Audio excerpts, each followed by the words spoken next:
Hello dear students, myself Manish Pandey. आप जानते हैं मैं आपको मैथ्स पढ़ाता हूँ, सीनियर फैकल्टी हूँ और उमरा ब्रांच में पढ़ाता हूँ। जैसा कि आप जानते हैं लास्ट लेक्चर में मैं आपको सेट थ्योरी पढ़ा रहा था। सेट थ्योरी पर मैं आपको कार्डिनल नंबर पर बेस्ड क्वेश्चंस करवा रहा हूँ, वो भी वेन डायग्राम से। अभी मैं आपको इस क्लास में भी क्वेश्चन ही करवाने वाला हूँ और वो भी यूज़ करके वेन डायग्राम को, ठीक है ना। तो वेन डायग्राम के थ्रू क्वेश्चन कैसे होगा आइए और भी समझते हैं, अपनी अंडरस्टैंडिंग को थोड़ा और आगे बढ़ाते हैं, राइट। आइए मिलते हैं। तो जैसा कि आप जानते हैं इस क्लास में भी मैं आपको सिर्फ क्वेश्चन ही करवाने वाला हूँ। तो इस क्लास में भी एक क्वेश्चन ही होगा, तो उस क्वेश्चन को ज़रा देखते हैं किस तरीके से क्वेश्चन को अपन करेंगे। क्वेश्चन क्या है वो पहले समझते हैं, ठीक है। थोड़ा क्वेश्चन लंबा है, क्वेश्चन लिखने में टाइम जाता है, लेकिन मैं क्वेश्चन जानबूझ के आपके सामने लिखता हूँ क्योंकि क्वेश्चन लिखने से आप वर्ड टू वर्ड जब हम पढ़ते हैं तो क्वेश्चन की अंडरस्टैंडिंग अपने मन में आती है, इसलिए मैं लिख रहा हूँ। अदरवाइज मैं चाहूँ तो क्वेश्चन पहले से भी लिख के रख सकता हूँ। तो क्वेश्चन है in a pollution study of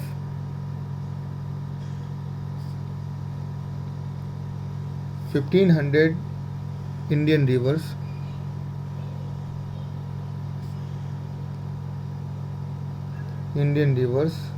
the following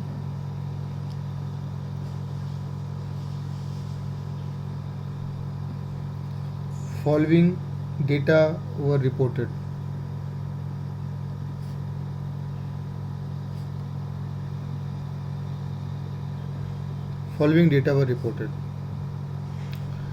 data क्या आया? 520 were polluted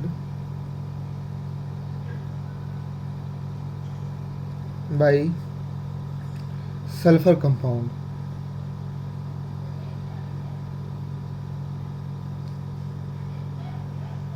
sulfur compound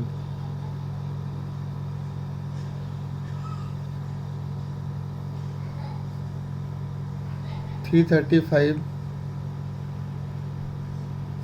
by phosphate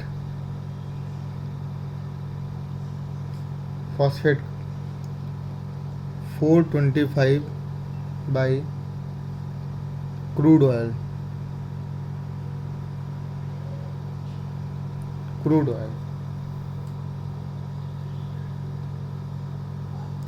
100 were polluted by both crude oil and sulfur. 100 by crude oil and sulfur. 180 by sulfur and phosphate.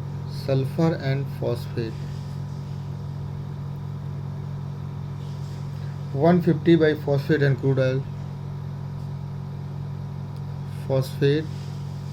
oil. By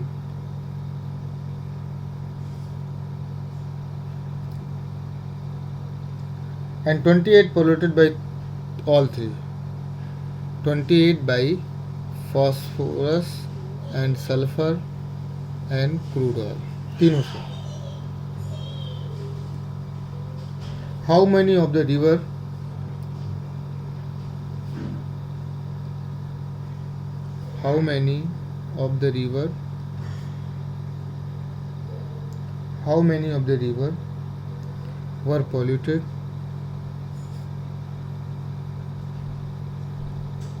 were polluted by at least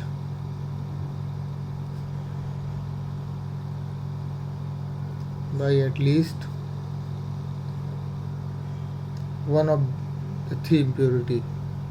By at least one of the three impurities. पहला question. दूसरा question है how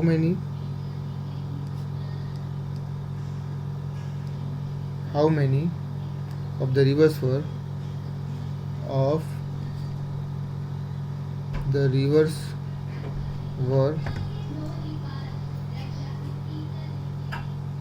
polluted by exactly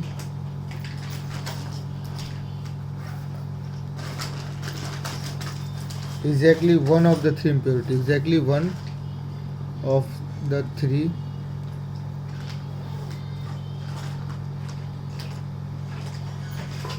impurities. Same question है, same question है बिल्कुल। At least का मतलब हुआ कम से कम एक, कम से कम एक का मतलब आपको निकालना है union, A union B union C, कम से कम एक। और एग्जैक्टली वन का मतलब सिर्फ जो सल्फर से अफेक्टेड हो, प्लस सिर्फ जो फॉस्फेट से अफेक्टेड हो, प्लस सिर्फ जो क्रूड ऑयल से अफेक्टेड हो, ये मतलब है इसका। तो मैं इसका आपको डायग्राम बनाता हूँ डायरेक्टली, फिर डायग्राम के थ्रू अपन चलते हैं। वेन डायग्राम आपको समझाता हूँ। ये बना आपका बॉक्स, इस बॉक्स में एक सर्कल, दूसरा सर्कल और तीसरा circle. Sulphur, phosphate, crude oil. मैंने बोला नंबरिंग आप दे दीजिए A B C D E F G, इस तरीके से आपको नंबरिंग दे देना। अब इसमें क्या क्या बोला है, जिनको जो सल्फर से अफेक्टेड हैं वो कितने हैं, ए plus D plus G plus ई। तो 520 वर पॉल्यूटेड बाई सल्फर, 520 ये हो गया। फिर जो फास्फोरेट से अफेक्टेड है यानी B plus D plus F plus G, B D F जी।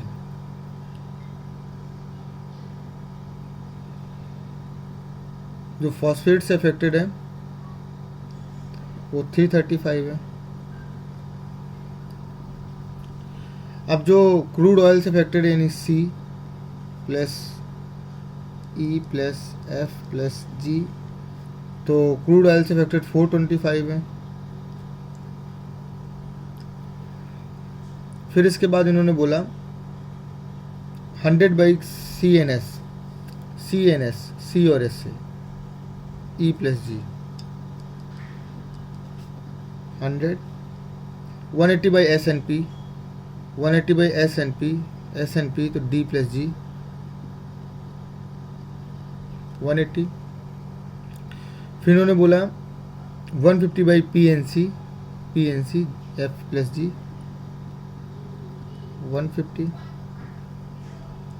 इसके बाद बोला इन्होंने तीनों से जो अफेक्टेड है वो भी है कितनी, 28।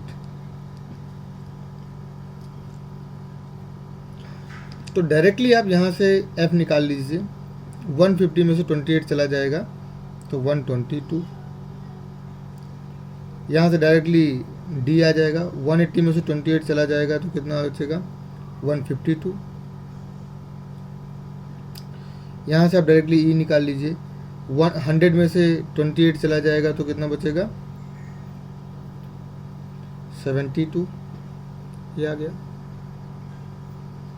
तो ये मैंने आपको निकाल कर बताया। अब इसके बाद पहले आपको ए निकालना पड़ेगा, बी निकालना पड़ेगा, सी निकालना पड़ेगा।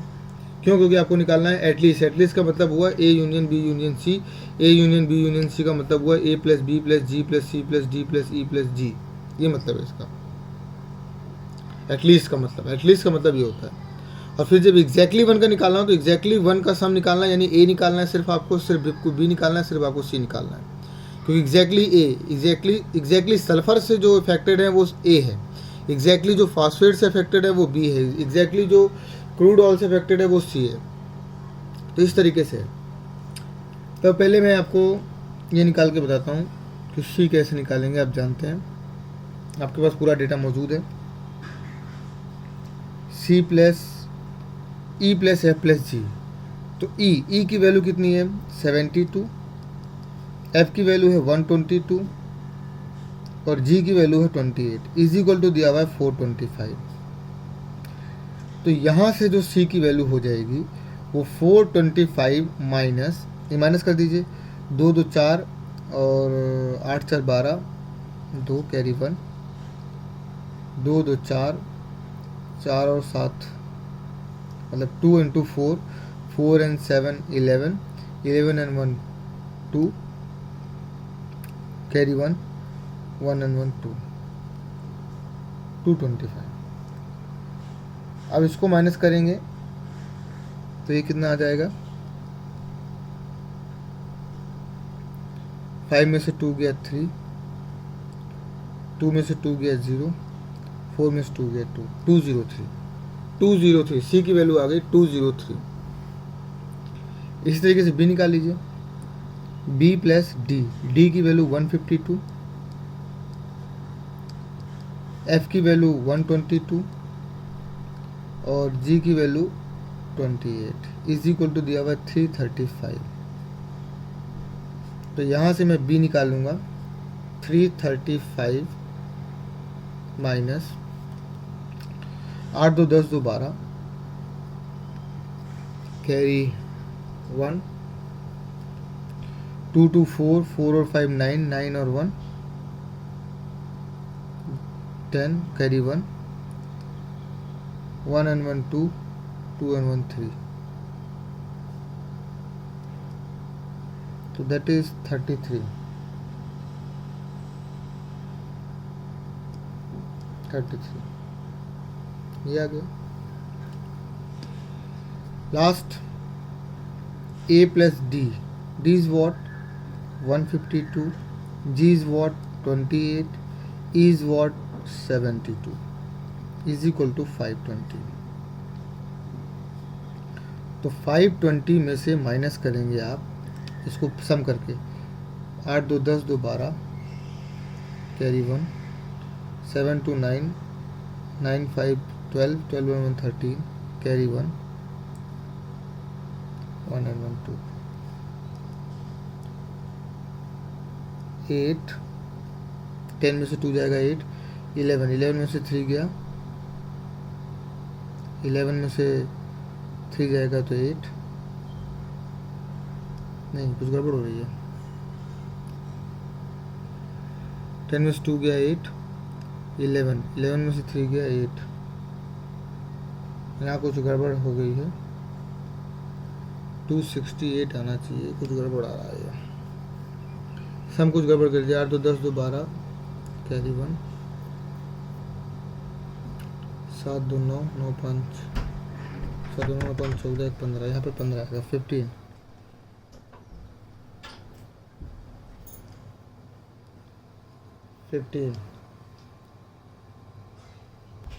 फिर तो 10 में से 2 गया 8, 11 में से 5 गया 6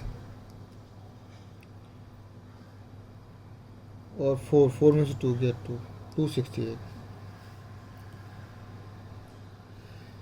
तो ये वो लोग आ गए, ये वो जो सल्फर से सिर्फ और सिर्फ सल्फर से अफेक्टेड रिवर्स हैं, ये वो हैं जो फॉस्फेट से अफेक्टेड रिवर्स हैं, ये वो हैं जो क्रूड ऑयल से अफेक्टेड रिवर्स हैं। तो एटलीस्ट एक से अफेक्टेड हो, यानी मुझे यदि निकालना है S union P union C, तो इसका मतलब है मुझे निकालना है A plus B plus C plus D plus E plus F plus G. A कितना है 268, बी कितना है 33, सी कितना है 203, डी कितना है 152, ई कितना है 72, एफ कितना है 122 प्लस जी कितना है 28। तो इन सब का सम निकालना है आपको। 8 2 10 2 12 12, आप अपने हिसाब से देखो, मैं हिंदी में मैं काउंटिंग करता हूँ, आप इंग्लिश में भी काउंटिंग कर सकते हैं, it is up to you, क्योंकि आप इंग्लिश मीडियम के बच्चे हैं। मैं भी इंग्लिश में कर सकता हूँ, पर मुझे हिंदी में ज़्यादा कन्वीनियंट पड़ता है। पर ठीक है, मैं आपके लिए हिंदी इंग्लिश में कर देता हूँ। 8 to 10, 10 to 12, 12 to 14, 14 और 3 17, 17 and 3 20, 20 and 8 28, कैरी 2, 2 to 4, 4 और 7 11, 11 and 5 16, 16 और 0 16, 16 and 3 19, 19 and 6 25 and 25 and 2 27 carry 2।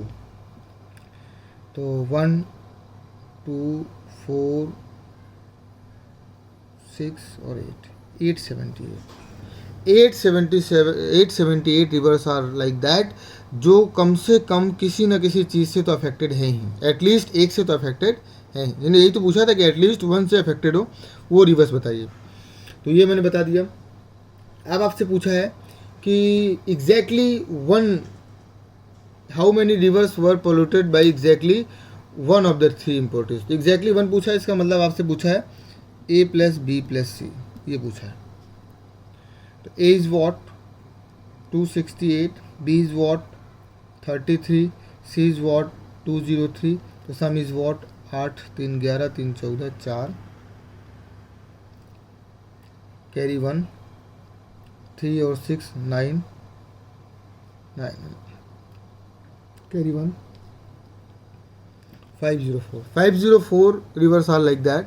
ऐसी रिवर्स है 504 जो सिर्फ और सिर्फ किसी न किसी एक से अफेक्टेड है, या तो सल्फर से अफेक्टेड है, मतलब एग्जैक्टली एक से, या तो सल्फर से एग्जैक्टली सल्फर से अफेक्टेड है, या फिर सिर्फ क्रूड ऑयल से अफेक्टेड है, या फिर सिर्फ फास्फेट से अफेक्टेड है। ये ऐसी रिवर्स है। तो ये मैंने आपको सेट थ्योरी के सभी एग्जांपल्स करवा दिए। अब मेरी आपसे नम्र निवेदन है, नम्र विनती है कि आप लोग प्लीज़ एनसीईआरटी के सभी सम्स कर डालें। जेई के सम्स मैंने करवा दिए, आपको रेफरेंस बुक होनी चाहिए, रेफरेंस बुक से आप जेई के सम्स कर सकते हैं, लेकिन मैंने आपको लगभग सम करवा दिए हैं और आपको बहुत अच्छे से मेरे ख्याल से समझ आ गया होगा सम। मैंने इतने सारे एग्जांपल करवा दिए, फिर भी नहीं समझ आया होगा तो अपन लाइव क्लास में इसको ज़रूर समझेंगे। तो लेकिन लाइव क्लास में आप मेरे से पूछना, जब ये तीनों सम्स देख लेना कम से कम, तभी आपको समझ में आए। यदि नहीं आया होगा तो आप पूछना, लेकिन आप एनसीईआरटी के सभी सम्स कर डालिए। मिसलेनियस भी करनी है, मिसलेनियस के लास्ट के सम बहुत इंपॉर्टेंट है। लास्ट में जो 14 15 16 वाले सम है वो बहुत इंपॉर्टेंट है, वो ज़रूर आपको करने हैं। वो समझिए कि मैं आपको होमवर्क दे रहा हूँ, वो होमवर्क की तरह है, तो वो आपको ज़रूर करना है, वो उससे आप कर लीजिए, और उसमें कोई डाउट हो तो मुझसे पूछ लीजिए, ठीक है। तो इसके बाद मैं आपको आगे पढ़ाऊँगा, कुछ इसमें ऑर्डर्ड पेयर वगैरह पढ़ाना है, तो वो मैं आपको बताऊँगा। फिर रिलेशंस क्या होते हैं वो थोड़े से बताऊँगा। रिलेशंस के बाद फिर हम आपको आगे चलेंगे, ठीक है ना। तो फंक्शन नहीं पढ़ाऊँगा मैं आपको, सिर्फ रिलेशन वाला पार्ट आपको अभी बता दूंगा, ठीक है ना। तो उसके बाद हम मिलते हैं नेक्स्ट क्लास में, आइए मिलते हैं नेक्स्ट क्लास में, ठीक है ना। नेक्स्ट क्लास में अपन डिस्कस करेंगे इसके बारे में कि ऑर्डर्ड पेयर क्या होता है, ऑर्डर्ड रिलेशंस क्या होते हैं, कंपोजिशन ऑफ 2 रिलेशंस क्या होता है, वो मैं आपको नेक्स्ट लेक्चर में बताऊँगा। तो अपन मिलते हैं नेक्स्ट लेक्चर।